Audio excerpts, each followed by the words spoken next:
I'm Bill Castle, and this is Free Expression. This program is all about conveying the Christian message from a Catholic point of view and defending the liberty which makes it possible to do that. We examine how church-related charities might be contributing to the immigration crisis, and we consider the virtue of forgiveness. Join us, sit back, and enjoy some free expression.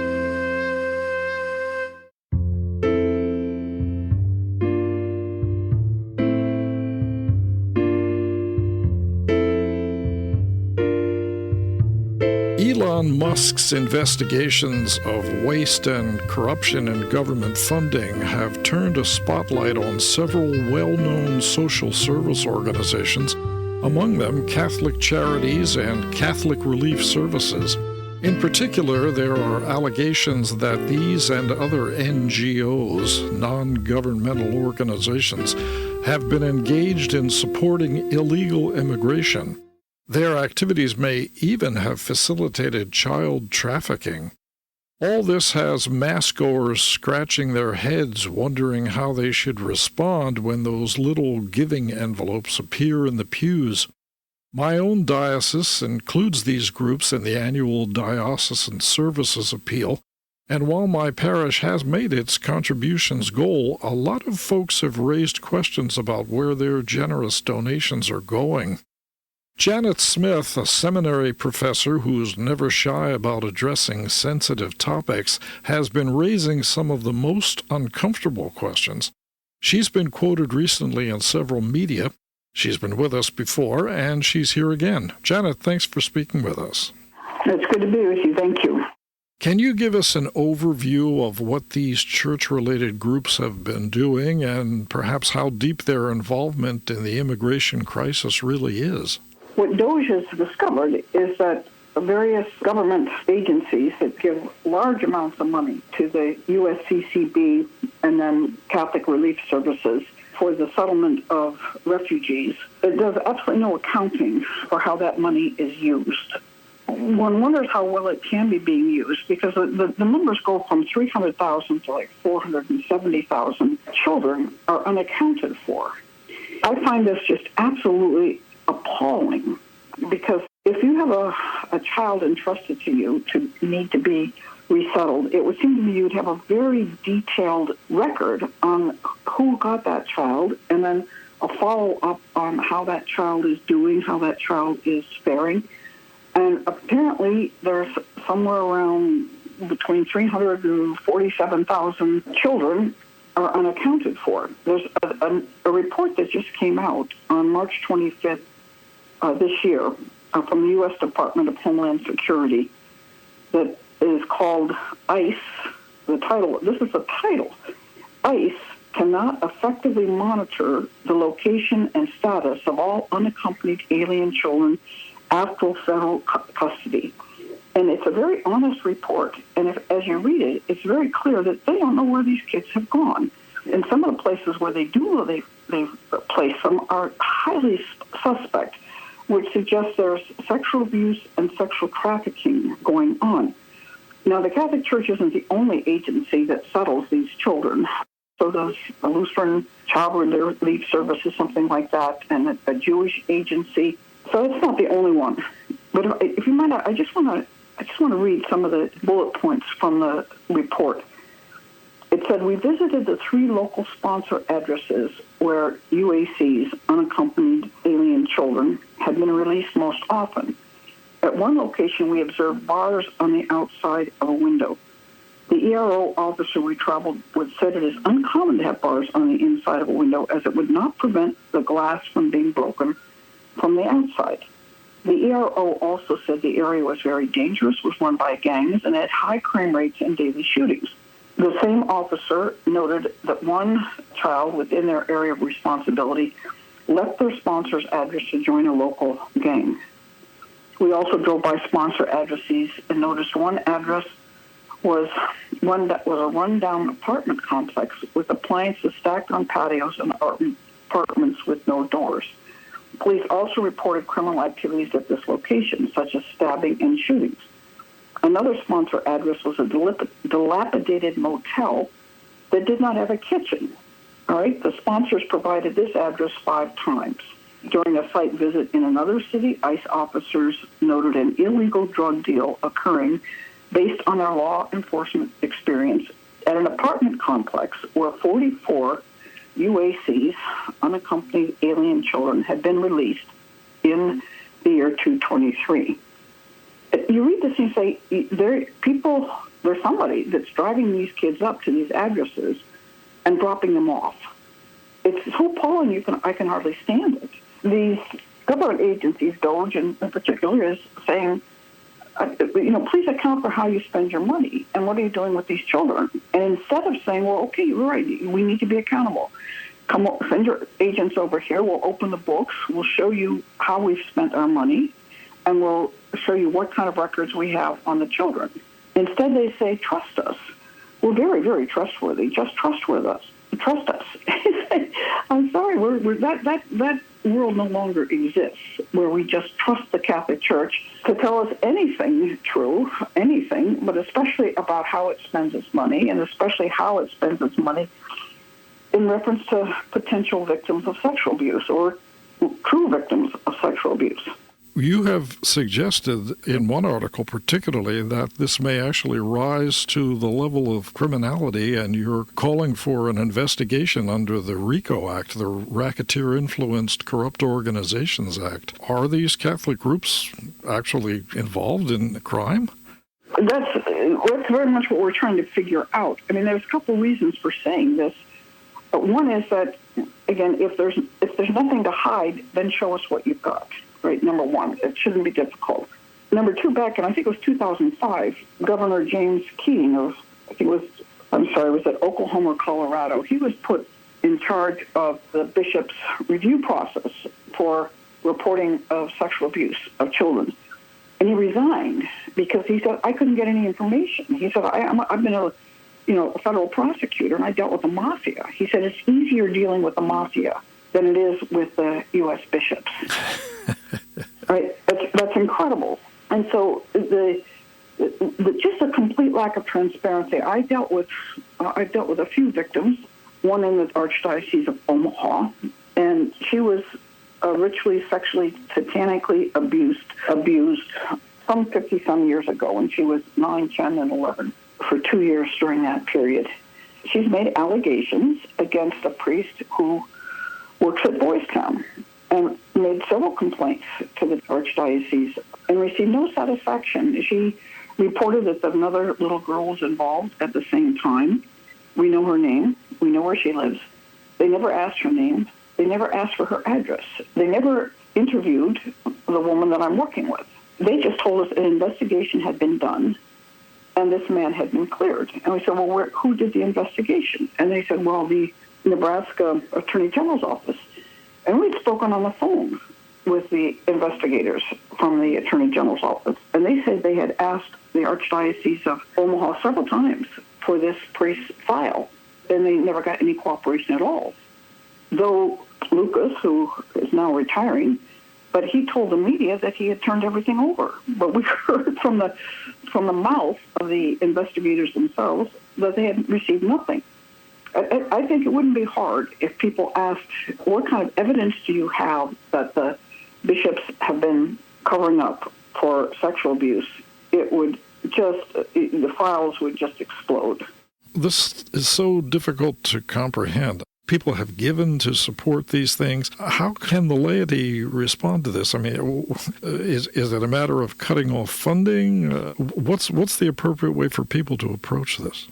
Well, I think first it has to be that we don't fund these services. I mean, Catholic, the USCCB, Catholic Reserve Services have been suing now the government that they give them the money that they were told that they would get. And now they're just begging to get money. And I want to say, I can't tell you how much I am happy to donate, but I want to know how that money is being used. My experience of working with the church on sex abuse cases for the last 7 years has been it's just a matter of cover-up. Very, very little help is given to victims. The whole effort is to try to shut them up, make them go away, And there's been virtually almost no improvement in the treatment of victims and even a drop of numbers. We won't know that for a while. So I choose to give my money to local pregnancy health centers, to good Catholic schools. This money does not go through the USCCB. These are very good humanitarian and Catholic enterprises. So that's how I'll give my money. What I would like to see is all the work that is done for helping immigrants legally settle in the United States. And I've done this myself when I was a graduate student at the University of Toronto. My parish helped Cambodian refugees settle in the city. That was very rewarding for everybody involved. Instead of putting it in the hands of, what happens is the government gives the Catholic Church money and the Catholic Church finds other agencies to do this work.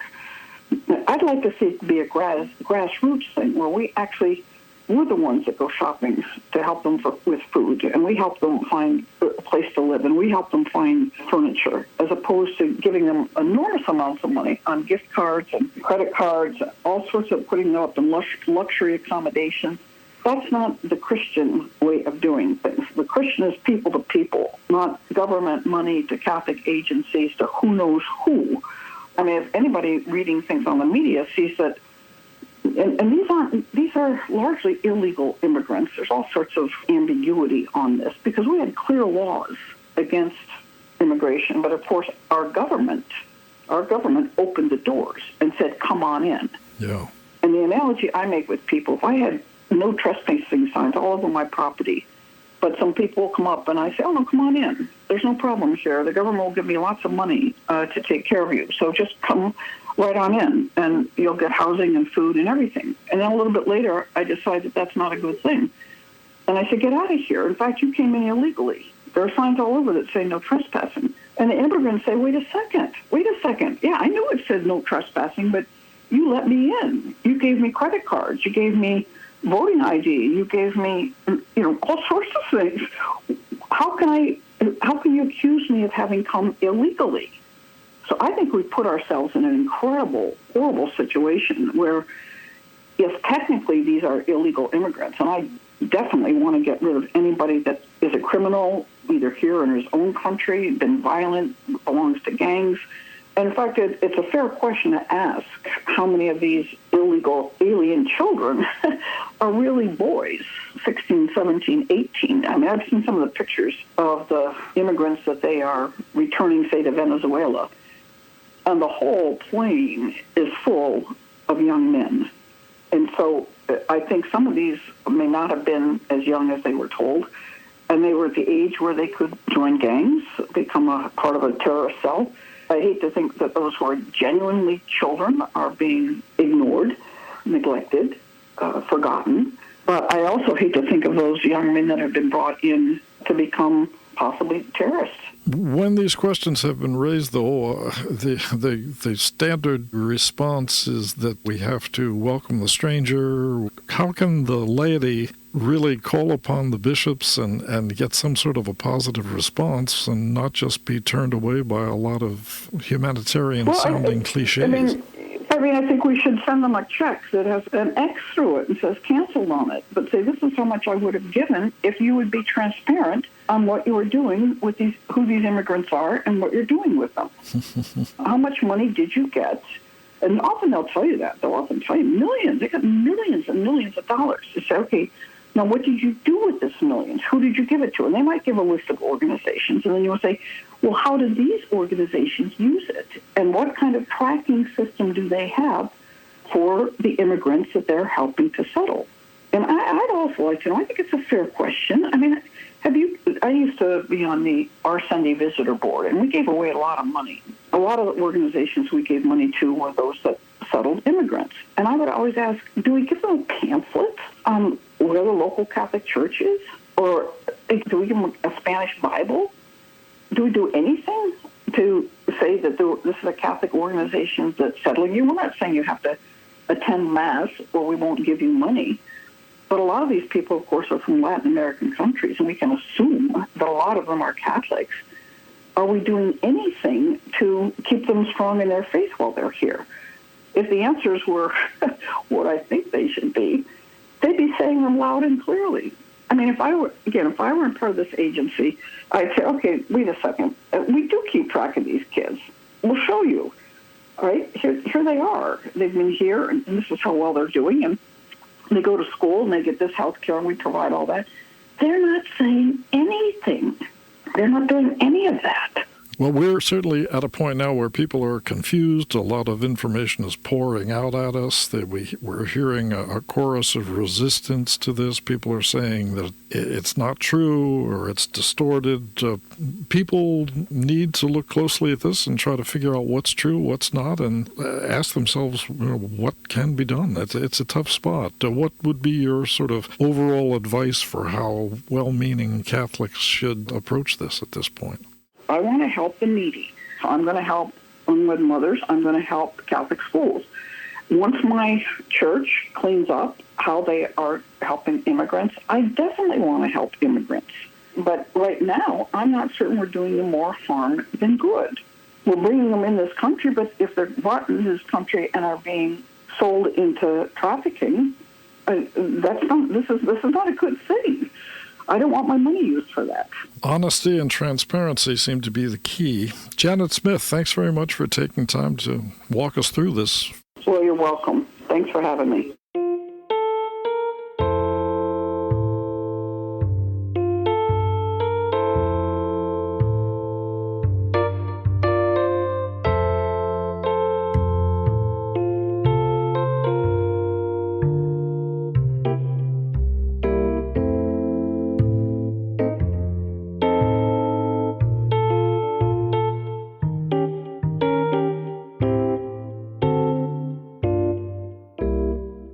One of the most difficult moral challenges we face as Christians is forgiving those who've caused us pain or loss or disappointment or rejection. Coming to terms with our feelings is tough, and yet Jesus made it clear that grudges and bitterness are unacceptable. In his famous prayer, the Our Father, he pointed to an equivalence between forgiving and being forgiven ourselves. Dr. Robert Enright is a licensed psychologist and founder of the International Forgiveness Institute, a Catholic apostolate dedicated to reconciliation and renewal in interpersonal relations. He has a new book from Sophia Institute Press, Forgiving as Unity with Christ, and he's here now. Dr. Enright, thanks for speaking with us. It's my honor to be with you, Bill. There's so much at stake in forgiving someone we feel has wronged us. Our egos, our expectations, the emotional commitments we've made, all of that is on the line. It seems that Jesus is really asking a lot, isn't he? Yes, he is, but he also gave a lot on the cross. And so when we realize that, he becomes our model and our love for doing as he has done. He doesn't ask any more of us than he has asked of himself. And here's the paradox, Bill. As we give goodness to those who were not giving goodness to us, we experience rather remarkable healing from these effects of the injustice that could live in our hearts for the rest of our lives. It's often been said that the person who forgives benefits a lot more than the person who's forgiven, and I guess that's really true. Actually, both can if the one who was offended is there to welcome the gift of mercy given to that person. So it really is an opportunity for both to be healed in terms of their own hearts and possibly to come together again in mutual trust and a reconciliation that might not have happened without forgiveness. That really raises an interesting point there. Will the person being forgiven even recognize that he's been given a gift, that something good has happened? Some will be eternally grateful, others will rebuff us. But our going ahead anyway is what Jesus Christ has asked, as you had said in your introduction with the Lord's Prayer, the Our Father. And so we are doing something very good regardless of the other person's response to us. But what we're doing, Bill, when we're forgiving is we're basically extending our hand and saying, come up out of the pit. You and I are both worthy of being together side by side, and I would like to have a relationship with you, professional or any other kind of relationship, but then it's up to the other to say yes. What about the situation, which does happen quite frequently, where someone may be burning with resentments but comes to terms with it, offers their forgiveness to another person, only to find out that that person might never have even been aware that they wronged you in the first place? You know, that's not unusual, so I think that's a really interesting insight. Some people have no idea how gravely they have hurt the heart of the other person. But going to that other person with a sense of mercy, because that's what forgiveness is, it's a merciful response, giving more than what's deserved, that could get the person's attention, where the person can now say, hey, my actions are actually having an effect on others, and I wasn't even aware of it. Such as, for example, snide comments. If someone's tired and irritable, they might be making these snide comments toward others, not even realizing that they're chipping away at the goodness of the heart of the other. We're giving the other a chance to change. You see how that's a gift to the other person, and the hope is that person will see that as a gift, take it, and change the behavior. It's often said, well, I can forgive, but boy, I can't forget. Yes. Isn't that true? And you know what? I usually use a different expression. I say, forgive and remember in new ways. And here's what I mean by that. If we developed a literal forgetting, it developed a moral amnesia, so to speak, we're opening ourselves for the continuation of the nonsense, the unfairness from the other person. So it's not that we literally forget. If a gambler keeps asking me for money and I keep forgetting that this person's never paying it back, that's not good. So I have to remember that. But I remember in new ways where when I think about the person and I think about the event, it passes, shall we say, much more gently through my heart, without all this rancor and all this fuming starting to develop again. So I don't develop a moral amnesia lest it happen again. I can stand up for my rights and let forgiveness and justice grow up together, but I don't let the event chip away at my happiness. Is there a specifically Catholic way to forgive? Indeed there is, and that's why I published this book, Forgiving as Unity with Christ. And basically, my insight into forgiving in a Catholic way comes from Pope St. John Paul II, who wrote in 1984 an apostolic letter called Salvifici Doloris. And in that, he basically makes the point that Jesus Christ has opened his love to all of us to join him basically on the cross so that we can engage in what's called redemptive suffering for others. So let's say I have a sore knee. I can offer that up with Jesus Christ on his cross for the salvation of souls, for example. But now when it comes to forgiveness, here's the heroic part of forgiveness. I would call it the beautiful part of forgiveness. We can come onto that cross with Jesus Christ, suffer in love with him, and grow stronger in our love with him. Drum roll, please, for the person who has hurt us.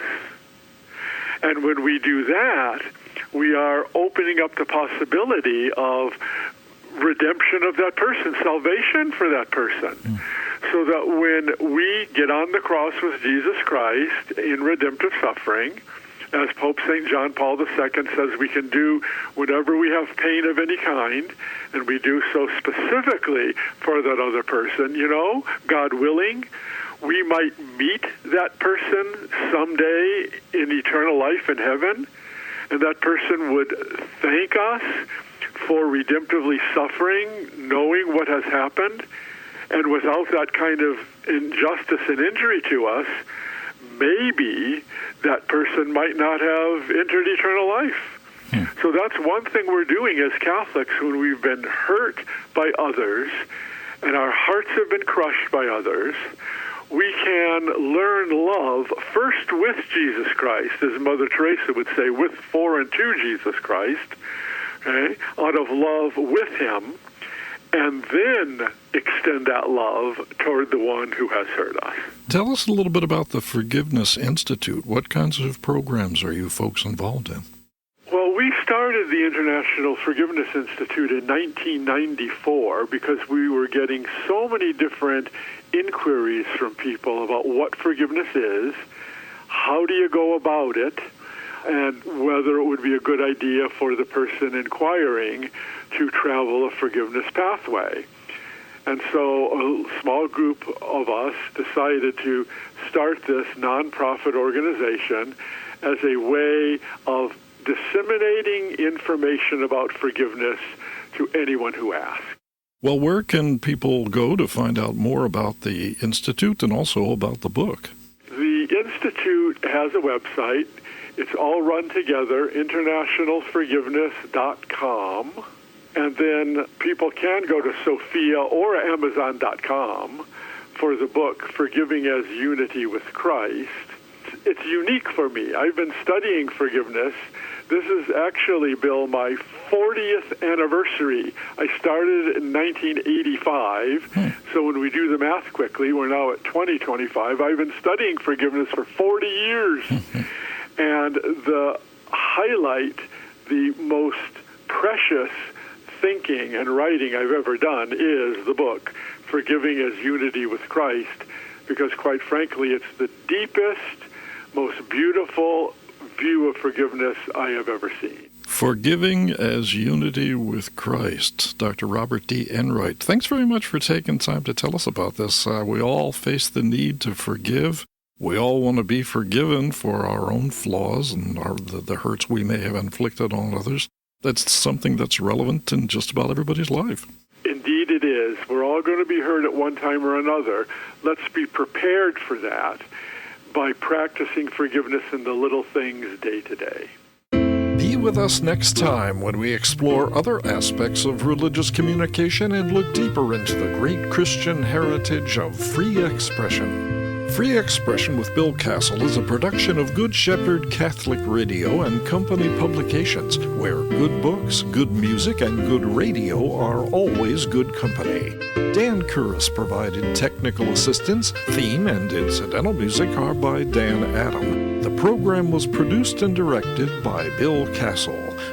This is Good Shepherd Catholic Radio.